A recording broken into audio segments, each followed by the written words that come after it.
Hello friends, नमस्कार। आप सभी को स्वागत है अपना YouTube channel talent study lover पर।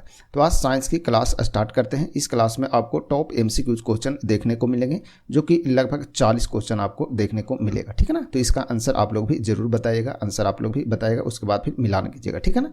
जो कि आने वाले सभी एग्जाम, रेलवे की सभी एग्जाम के लिए और अन्य सभी एग्जाम के लिए क्या रहेगा, इंपॉर्टेंट क्लास होंगे, ठीक है ना। तो वीडियो को शुरू करते हैं और इस क्लास की पीडीएफ भी आपको टेलीग्राम पर प्रोवाइड करा दिया जाएगा। टेलीग्राम का लिंक आपको वीडियो के नीचे डिस्क्रिप्शन बॉक्स में मिल जाएंगे, ठीक है। चलिए तो शुरू करते हैं आज की क्लास। तो सबसे पहला क्वेश्चन देखिए, बोल रहा है सबसे पहला क्वेश्चन है कैपिटल जी की इकाई यानी कि यूनिट है, तो कौन यूनिट है इसका ये बताना, ठीक है ना। चलिए तो इसका आंसर क्या होगा आप लोग बताइए, ठीक है। चलिए तो इसका आंसर पहले आप लोग बताइए, फिर मिलान कीजिएगा, ठीक है। चलिए तो इसका राइट आंसर है आपका ऑप्शन सी। ऑप्शन सी यानी कि एनएम स्क्वायर प्रति केजी स्क्वायर होता है इसका, ठीक है ना। और कैपिटल जी जिसका पूर्ण जो होता है, पूरा जो मान होता है वो होता है 6.67 गुने 10 के पावर -11, ठीक है ना। एनएम स्क्वायर प्रति केजी स्क्वायर, इसको इस प्रकार से लिखते हैं। तो इकाई आपका हो गया ये, ठीक है ना। और पूरा मान जो होगा कैपिटल जी का वो ये हो जाएगा, ठीक है। तो ध्यान रखेंगे। चलिए बढ़ते हैं आगे। नेक्स्ट है क्वेश्चन नंबर 2। क्वेश्चन नंबर 2 है, देखिए बोल रहा है आवेग माप है, तो आवेग किसका माप है ये बताना है, ठीक है। चलिए तो इसका राइट आंसर क्या होगा आप लोग भी बताइएगा। चलिए तो इसका राइट आंसर है आपका ऑप्शन डी, ठीक है ना। ऑप्शन डी यानी कि भार का। तो आवेग माप होता है किसका, भार का होता है। चलिए नेक्स्ट है क्वेश्चन नंबर 3 देखते हैं। क्वेश्चन नंबर 3 है अदिश राशि कौन है, तो निम्न में कौन अदिश राशि है ये बताना, ठीक है ना। तो निम्न में कौन अदिश राशि है ये बताइए, ठीक है। चलिए तो इसका राइट आंसर है आपका ऑप्शन ए, ठीक है ना। ऑप्शन ए यानी कि द्रव्यमान। द्रव्यमान किस में आता है, अदिश राशि। बाकी बल, घूर्ण, वेग, त्वरण ये सभी के सभी किस में आते हैं, तो सभी के सभी सदिश राशि हैं, ठीक है ना। सभी के सभी क्या सदिश राशि है, जो कि बल, घूर्ण, वेग और त्वरण सभी सदिश राशि है। द्रव्यमान जो होता है क्या है, अदिश राशि के अंतर्गत आते हैं। चलिए बढ़ते हैं आगे। नेक्स्ट है क्वेश्चन नंबर 4। क्वेश्चन नंबर 4 है निम्नलिखित में कौन सा सदिश राशि है ये बताना है। तो आपको इसमें बताना है इस क्वेश्चन में कि कौन सदिश राशि है, ठीक है। चलिए बताइए तो इसका आंसर क्या होगा। तो इसका राइट आंसर है आपका ऑप्शन सी। ऑप्शन सी यानी कि संवेग। संवेग है सदिश राशि, ठीक है ना। बाकी तापमान, ऊर्जा और दाब ये सभी क्या है, अदिश राशि के अंतर्गत आएंगे, ठीक है ना। तो संवेग हो गया, वेग हो गया, ये सभी किस में आते हैं, सदिश राशि में आते हैं। चलिए आगे है। नेक्स्ट है क्वेश्चन नंबर 5।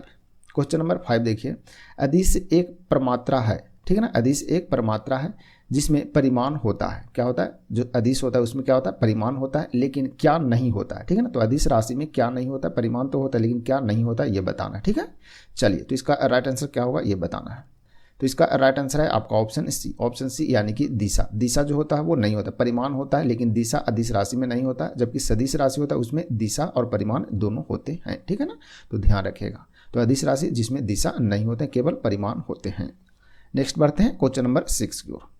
क्वेश्चन नंबर 6 देखिए तो फ्रेंड्स, क्वेश्चन नंबर 6 है पृष्ठ तनाव की बीमा है, तो पृष्ठ तनाव का जो बीमा होता है वो क्या होता है ये बताना है, ठीक है। चलिए तो इसका राइट आंसर क्या होगा। इसका राइट आंसर है आपका ऑप्शन बी, ठीक है ना। ऑप्शन बी यानी कि ml का पावर 0 और इंटू टी इनवर्स 2 होता है, ठीक है ना। तो ये होता है आपका बी ऑप्शन, इसका राइट हो जाएगा, ठीक है ना। तो पृष्ठ तनाव की बीमा ये हो गया, ठीक है। चलिए बढ़ते हैं आगे। नेक्स्ट है क्वेश्चन नंबर 7 की ओर। क्वेश्चन नंबर 7 देखिए बोल रहा है बल का सीजीएस मात्रक क्या होता है ये बताना है। तो बल का सीजीएस मात्रक क्या होता है ये बताइए, ठीक है। चलिए इसका राइट आंसर क्या होगा ये बताना है आप लोग को पहले, उसके बाद फिर मिलाइएगा, ठीक है। चलिए तो इसका राइट आंसर है आपका ऑप्शन सी। ऑप्शन सी यानी कि डाइन, ठीक है ना। बल का जो सीजीएस मात्रक क्या होता है, डाइन होता है, ठीक है ना। तो ध्यान रखिएगा इसे, ठीक है ना। चलिए बढ़ते हैं आगे। नेक्स्ट है क्वेश्चन नंबर 8 की ओर। क्वेश्चन नंबर 8 है 1 माइक्रोन किसके बराबर होता है। 1 माइक्रोन किसके बराबर होता है ये बताना, ठीक है। चलिए इसका राइट आंसर क्या होगा। तो इसका राइट आंसर है आपका ऑप्शन डी। ऑप्शन डी यानी कि 0.001 mm होता है, या फिर इसके दूसरा फॉर्म इस रूप में लिख सकते हैं 1/1000 mm भी लिख सकते हैं, ठीक है ना। तो इसको भाग देंगे तो इतना ही आ जाएगा, ठीक है ना। चलिए तो इसका राइट आंसर ऑप्शन डी हो जाएंगे। चलिए नेक्स्ट है क्वेश्चन नंबर 9 बताइए। क्वेश्चन नंबर 9 में बताइए कि 1 किलोग्राम राशि का वजन होता है। तो 1 किलो राशि का जो वजन होता है, 1 किलोग्राम राशि का वजन कितना होता है ये बताना है, ठीक है। चलिए तो इसका राइट आंसर क्या होगा। देखने में सभी के सभी इजी क्वेश्चन लगते हैं, लेकिन इसमें सभी के सभी पूछे हुए क्वेश्चन है। कभी ना कभी 1 नंबर या 2 नंबर का आ जाता है, ठीक है ना। लगता है देखने में कि छोटा क्वेश्चन है तो हल्का क्वेश्चन, ठीक है। ध्यान से गौर कीजिएगा इस पर, ठीक है। चलिए तो इसका राइट आंसर क्या हो जाएगा। तो इसका राइट आंसर हो जाएगा आपका ऑप्शन सी यानी कि 9.8 न्यूटन होता है। 1 किलोग्राम राशि का जो वजन होता है वो 9.8 न्यूटन होते हैं, ठीक है। तो ध्यान रखेंगे इसे। नेक्स्ट है क्वेश्चन नंबर 10 देखिए। क्वेश्चन नंबर 10 है 1 जूल बराबर होता है। 1 जूल बराबर कितना होता है, अर्ग में है तो ये बताना, ठीक है। चलिए इसका राइट आंसर बताइए।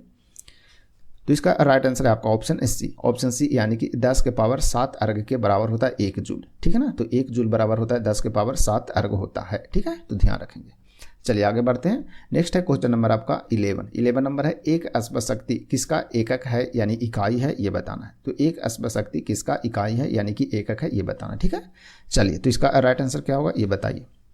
तो इसका राइट आंसर क्या है, ये होता है शक्ति का, ठीक है ना, यानी ऑप्शन सी इसका सही हो जाएगा। यानी एक अश्वशक्ति जो होता है वो शक्ति, एक अश्वशक्ति किसका इकाई है तो शक्ति का होता है, ठीक है ना। चलिए तो इसे ध्यान रखेंगे आप लोग। चलिए बढ़ते हैं आगे। नेक्स्ट है क्वेश्चन नंबर 12 की ओर। क्वेश्चन नंबर 12 देखिए बोल रहा है प्रकाश वर्ष किसका इकाई है। प्रकाश वर्ष किसका इकाई है ये बताना, ठीक है ना। कई बार ये क्वेश्चन आया है तो इसे ध्यान रखेगा। प्रकाश वर्ष किसका इकाई होता है ये बताना है, ठीक है। चलिए तो इसका राइट आंसर है दूरी का, ठीक है ना। तो प्रकाश वर्ष जो होता है किसका इकाई होता है, दूरी का इकाई होता है, ठीक है। चलिए नेक्स्ट है क्वेश्चन नंबर 13। क्वेश्चन नंबर 13 है एक बार बराबर होता है तो कितने पास्कल के बराबर होता है, ठीक है ना, तो ये बताना है, ठीक है। चलिए तो एक बार बराबर कितने पास्कल होते हैं, इसका राइट आंसर क्या होगा ये बताइए। चलिए तो इसका राइट आंसर है 10 के पावर 5 पास्कल के बराबर होता है, ठीक है ना। तो एक बार बराबर क्या होता है 10 के पावर 5 पास्कल होते हैं, ठीक है ना, 5 पास्कल। तो इसे ध्यान रखेगा। तो इसका राइट आंसर हो जाएगा ऑप्शन सी। चलिए नेक्स्ट है क्वेश्चन नंबर 14। क्वेश्चन नंबर 14 है एंगस्ट्रम को अभिव्यक्ति करने की जो इकाई है यानी कि यूनिट है वो क्या है ये बताना है। यानी कि एंगस्ट्रम को अभिव्यक्त करने की इकाई जो होता है वो क्या होता है ये बताइए, ठीक है। चलिए तो इसका राइट आंसर क्या होगा। इसका राइट आंसर है आपका तरंग दैर्घ्य, ठीक है ना। तरंग दैर्घ्य यानी एंगस्ट्रम को तरंग दैर्घ्य में क्या करते हैं अभिव्यक्त करते हैं, यानी कि उसकी जो इकाई है एंगस्ट्रम का वो क्या है तरंग दैर्घ्य होता है, ठीक है। चलिए बढ़ते हैं आगे। नेक्स्ट है क्वेश्चन नंबर 15। क्वेश्चन नंबर 15 है एक अश्वशक्ति किसके बराबर होता है ये बताना है। तो एक अश्वशक्ति बराबर कितना बराबर होता है यानी कितने वाट के बराबर होता है ये बताइए, ठीक है। चलिए तो इसका राइट आंसर क्या होगा। तो एक अश्वशक्ति बराबर होता है 746 वाट होते हैं, यानी ऑप्शन ए इसका राइट आंसर हो जाएगा, ठीक है ना। तो एक अश्वशक्ति बराबर कितना होता है 746 वाट होते हैं, ठीक है। चलिए नेक्स्ट है क्वेश्चन नंबर 16 देखिए। क्वेश्चन नंबर 16 है एसआई इकाई में लेंस की जो शक्ति होता है उसका इकाई क्या है, यानी कि लेंस की शक्ति का इकाई क्या होता है ये बताना, ठीक है। चलिए तो इसका राइट आंसर क्या हो जाएगा। तो इसका राइट आंसर है आपका ऑप्शन बी यानी कि डायोप्टर, ठीक है ना। तो लेंस की जो इकाई होता है, लेंस की शक्ति का जो इकाई होता है उसका इकाई क्या होता है तो डायोप्टर होता है, ठीक है ना। चलिए नेक्स्ट है क्वेश्चन नंबर 17 देखते हैं। 17 नंबर क्वेश्चन है निम्नलिखित में से कौन सी कोणीय वेग की सही इकाई है ये बताना है, ठीक है। तो निम्नलिखित में से कौन सी कोणीय वेग की सही इकाई है, ठीक है। तो इसका राइट आंसर क्या होगा ये बताइए, ठीक है। चलिए तो इसका राइट आंसर क्या होगा रेडियन प्रति सेकंड होता है, ठीक है ना। रेडियन प्रति सेकंड यानी ऑप्शन डी इसका राइट आंसर हो जाएगा, ठीक है ना। तो कोणीय वेग का जो इकाई होता है रेडियन प्रति सेकंड होते हैं। नेक्स्ट है क्वेश्चन नंबर 18 देखते हैं। क्वेश्चन नंबर 18 देखिए बोल रहा है कोणीय वेग की बीमा क्या होती है ये बताना। तो कोणीय वेग की बीमा क्या होती है, इसका राइट आंसर क्या होगा ये बताइए। चलिए तो इसका राइट आंसर है आपका ऑप्शन सी। ऑप्शन सी यानी कि m के पावर 0 LOT, ठीक है ना। LOT नहीं होता, l के पावर भी 0 होगा ये, ठीक है ना। यानी कि इस रूप में हो जाएगा m0 L0 T इनवर्स 1, ठीक है ना। तो इसका राइट आंसर ये हो जाएगा। तो इसे ध्यान रखेंगे, ठीक है ना, ये आपका राइट आंसर हो जाएगा। तो ऑप्शन सी इसका सही है, ठीक है। चलिए नेक्स्ट है क्वेश्चन नंबर 19 देखिए। क्वेश्चन नंबर 19 है त्वरण की इकाई है, त्वरण की इकाई क्या है ये बताना है। तो त्वरण की इकाई क्या होता है तो इसका राइट आंसर क्या होगा ये बताइए। चलिए तो इसका राइट आंसर है आपका मीटर प्रति सेकंड स्क्वायर होता है त्वरण की इकाई, यानी कि त्वरण का जो यूनिट होता है क्या होता है मीटर प्रति सेकंड स्क्वायर, ठीक है। चलिए नेक्स्ट है क्वेश्चन नंबर 20। क्वेश्चन नंबर 20 है एक पारसेक में कुल कितने प्रकाश वर्ष होते हैं ये बताना है, ठीक है। तो एक पारसेक बराबर कितने प्रकाश वर्ष होते हैं ये बताइए, ठीक है। चलिए तो इसका राइट आंसर क्या हो जाएगा ये बताना है। तो इसका राइट आंसर है आपका ऑप्शन बी, ठीक है ना। ऑप्शन बी यानी कि एक पारसेक बराबर 3.26 प्रकाश वर्ष के क्या होते हैं बराबर होते हैं, ठीक है ना। 3.26 प्रकाश वर्ष के बराबर होते हैं एक पारसेक, ठीक है ना। तो ध्यान रखिएगा इसे। चलिए बढ़ते हैं आगे। नेक्स्ट है क्वेश्चन नंबर 21 है परम दाब है। तो परम दाब किसके बराबर होते हैं ये बताना है। तो 21 नंबर क्वेश्चन इसका राइट आंसर क्या होगा ये बताइए।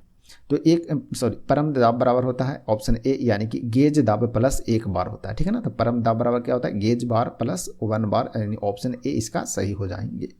चलिए नेक्स्ट है क्वेश्चन नंबर 22 एक फेमटो बराबर होता है। तो एक फेमटो बराबर कितना मीटर में होता है ये बताना है। तो एक फेमटो बराबर कितना होता है मीटर ये बताइए। तो इसका राइट आंसर क्या होगा। तो इसका राइट आंसर है 10 के पावर -15 मीटर के बराबर होता है एक फेमटो, ठीक है ना। तो एक फेमटो बराबर होता है 10 के पावर -15 मीटर।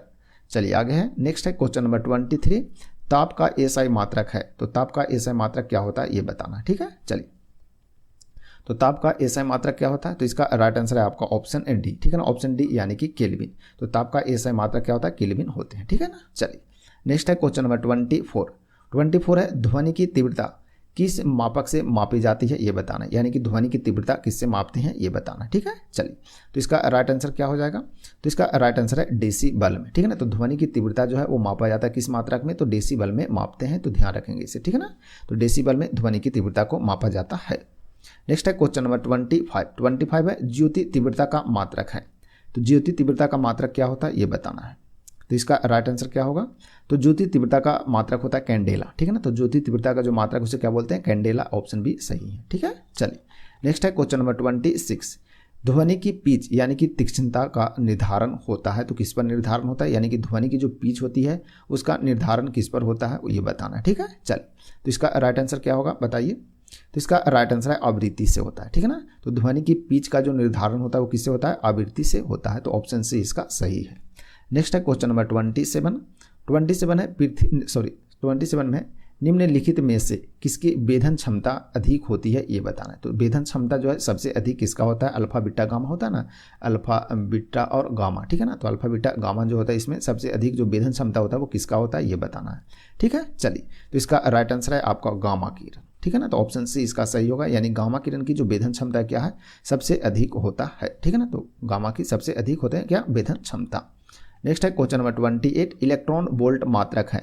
तो इलेक्ट्रॉन वोल्ट किसका मात्रक है ये बताना है, ठीक है। चलिए तो इसका राइट आंसर है क्या? ऊर्जा का, ठीक है ना। तो इलेक्ट्रॉन वोल्ट किसका मात्रक है? ऊर्जा का मात्रक होता है, ठीक है। चलिए बढ़ते हैं आगे। नेक्स्ट है क्वेश्चन नंबर 29 की ओर। 29 है विद्युत धारा की इकाई है। तो विद्युत धारा की इकाई क्या है ये बताना है। तो विद्युत धारा की इकाई क्या है बताइए? तो इसका ये होता है एम्पियर की, ठीक है ना। तो विद्युत धारा की इकाई को क्या बोलते हैं? एम्पियर बोलते हैं, यानी ऑप्शन ए इसका राइट आंसर है। नेक्स्ट है क्वेश्चन नंबर 30 देखते हैं। हेनरी इकाई है। तो हेनरी किसकी इकाई है ये बताना है, ठीक है। चलिए तो इसका राइट आंसर क्या होगा? तो इसका राइट आंसर है आपका option number C, option C यानी कि प्रेरकत्व का मात्रक जो होता है क्या होता है? हेनरी होता है, ठीक है ना। तो प्रेरकत्व का जो मात्रक होता है क्या होता है? हेनरी होते हैं, ठीक है। चलिए बढ़ते हैं आगे।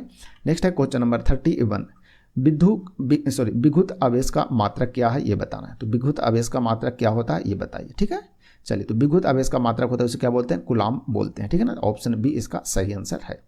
नेक्स्ट है क्वेश्चन नंबर 32 है रसायन उद्योग में कौन मूल रसायन माना जाता है ये बताना है। तो रसायन उद्योग में मूल रसायन किसे माना जाता है ये बताइए, ठीक है। चलिए तो इसका राइट आंसर है आपका ऑप्शन सी यानी कि H2SO4 को H2SO4 को क्या माना जाता है? मूल रसायन माना जाता है। नेक्स्ट है क्वेश्चन नंबर 33 विटामिन के का रासायनिक नाम है। तो विटामिन के का रासायनिक नाम क्या होता है ये इसको बताना है, ठीक है। चलिए तो विटामिन के का रासायनिक नाम क्या होगा? तो इसका राइट आंसर है आपका ऑप्शन ए यानी कि फिलोक्विनोनान, ठीक है ना। फिलोक्विनान होता है इसका क्या रासायनिक नाम होता है? विटामिन के का, ठीक है ना। और विटामिन के जो यूज होता है वो रक्त को थक्का जमाने में भी काम आता है। तो फिलोक्विनान होता है इसका रासायनिक नाम विटामिन के का। चलिए नेक्स्ट है क्वेश्चन 34 कास्टिक सोडा का रासायनिक सूत्र है। तो कास्टिक सोडा है उसका रासायनिक सूत्र क्या होता है ये बताइए, ठीक है। चलिए तो इसका राइट आंसर है NaOH, ठीक है ना। तो रासायनिक सोडा है कास्टिक सोडा है जिसका सूत्र जो होता है वो क्या होता है? NaOH होता है, तो ध्यान रखेंगे, ठीक है ना। NaCl जो होता है वो किसका होता है? सोडियम क्लोराइड का, ठीक है ना। सोडियम क्लोराइड का सूत्र होता है क्या? NaCl होता है। चलिए नेक्स्ट है जल का रासायनिक सूत्र क्या होता है ये बताना है। तो जल का रासायनिक सूत्र क्या होता है? तो इसका राइट आंसर बताइए। तो इसका राइट आंसर है आपका ऑप्शन बी यानी कि H2O, ठीक है ना। H2O होता है क्या? जल का रासायनिक सूत्र होता है। और D2O जो होता है वो भारी जल का होता है, ठीक है ना। भारी जल का जो रासायनिक सूत्र होता है वो क्या होता है? D2O होता है, ठीक है ना। चलिए नेक्स्ट है क्वेश्चन नंबर 36 की ओर बढ़ते हैं। 36 है निम्न यंत्र में से विद्युत धारा का मापन करते हैं, यानी कि विद्युत धारा का जो मापन होता है निम्न में से किस यंत्र से किया जाता है ये बताना है, ठीक है। चलिए बताइए कि विद्युत धारा का जो मापन है वो किससे होता है? तो ये होता है एमीटर से, ठीक है ना। एमीटर जिसे बोलते हैं, ठीक है ना। तो एमीटर से होता है क्या? विद्युत धारा का मापन होता है, तो ध्यान रखेंगे, ठीक है। चलिए नेक्स्ट है डायनमो परिवर्तित करता है। तो डायनमो का क्या कार्य है ये बताना है। तो डायनमो का क्या कार्य होता है? तो इसका राइट आंसर क्या होगा ये बताइए। चलिए तो देखते हैं इसका राइट आंसर है आपका ऑप्शन सी यानी कि यांत्रिक ऊर्जा को विद्युत ऊर्जा में परिवर्तित करना किसका कार्य होता है? डायनमो का कार्य होता है, ठीक है ना। यांत्रिक ऊर्जा को विद्युत ऊर्जा में क्या करना? परिवर्तित करना, ठीक है ना। चलिए नेक्स्ट है क्वेश्चन नंबर 38, ट्रांसफार्मर का प्रयोग में ट्रांसफार्मर प्रयोग में आता है, यानी कि ट्रांसफार्मर का कार्य क्या है ये बताना है। ठीक है, चलिए तो ट्रांसफार्मर का कार्य क्या होता है, तो इसका राइट आंसर है आपका ऑप्शन बी। ठीक है ना, ऑप्शन बी, यानी कि केवल एसी परिपथ में होता है। ठीक है ना, केवल एसी परिपथ में होता है। किसका, ट्रांसफार्मर का काम होता है। जो उच्च एसी रहता है, यानी कि उच्च वोल्टेज को निम्न वोल्टेज में कन्वर्ट करने का काम करता है कौन, ट्रांसफार्मर करता है। ठीक है ना, तो एसी में अधिक जो वोल्टेज रहता है उसे निम्न वोल्टेज करता है कौन, ट्रांसफार्मर करता है। ठीक है ना, तो केवल एसी परिपथ में यह काम आता है कौन, ट्रांसफार्मर। चलिए आगे बढ़ते हैं। नेक्स्ट है क्वेश्चन नंबर 39, सूर्य की किरणों की तीव्रता मापने वाले जो उपकरण है उसे क्या कहते हैं ये बताना है। तो सूर्य की किरण है, उसकी तीव्रता को मापने के उपकरण को क्या कहते हैं। चलिए तो इसका राइट आंसर बताइए। तो इसका राइट आंसर है क्या, एक्टियोमीटर बोलते हैं। क्या बोलते हैं, एक्टियोमीटर बोलते हैं। ठीक है ना, तो इसका राइट आंसर है ऑप्शन सी, एक्टियोमीटर। ठीक है ना, सॉरी एक्टियोमीटर, ठीक तो है। ठीक है, ऑप्शन सी इसका राइट आंसर हो जाएगा। ठीक है, चलिए नेक्स्ट है क्वेश्चन नंबर 40 देखते हैं। क्वेश्चन नंबर 40 देखिए, बोल रहा है निम्न में से कौन मैग्नीफाइंग ग्लास की भांति प्रयुक्त होता है ये बताना। ठीक है ना, तो मैग्नीफाइंग ग्लास के भांति प्रयुक्त होता है, तो कौन प्रयोग होता है ये बताना। ठीक है ना, अच्छा क्वेश्चन है तो ध्यान रखेंगे इसे। तो निम्न में से कौन मैग्नीफाइंग ग्लास की भांति प्रयोग किया जाता है, तो इसका राइट आंसर क्या होगा, तो इसका राइट आंसर है आपका अभिसारी लेंस, यानी ऑप्शन सी सही होगा। ठीक है ना, अभिसारी लेंस का जो प्रयोग होता है वो मैग्नीफाइंग ग्लास के भांति प्रयोग किया जाता है। चलिए बढ़ते हैं आगे। नेक्स्ट है क्वेश्चन नंबर 41, प्रकाश का वेग सर्वप्रथम किसने मापा। तो प्रकाश का वेग सर्वप्रथम किसने मापा ये बताना। ठीक है, चलिए तो इसका राइट आंसर क्या होगा, तो इसका राइट आंसर है रोमर। ठीक है ना, तो रोमर के द्वारा सबसे पहले मापा गया था क्या, प्रकाश का वेग मापा गया था। ठीक है ना, चलिए तो ये था आज की क्लास का लास्ट क्वेश्चन नंबर 41। तो ये था टोटल साइंस के क्वेश्चन, जो कि सभी इजी क्वेश्चन ही लगभग थे, लेकिन रिवीजन के तौर पर बेस्ट था। ठीक है ना, चलिए तो इसे रिवीजन जरूर कीजिएगा। इसका पीडीएफ आपको वीडियो के नीचे डिस्क्रिप्शन बॉक्स में टेलीग्राम का लिंक दिया है, तो टेलीग्राम पर इस वीडियो का जो पीडीएफ है आपको शेयर कर दिया जाता है। ठीक है ना, तो रिवीजन करते रहिएगा। ठीक है, साथ में आंसर की भी आपको इसमें मिल जाएंगे। ठीक है ना, चलिए तो आज की क्लास यहीं समाप्त करते हैं, मिलते हैं फिर से नए क्लास में। तब तक के लिए आप सभी को धन्यवाद।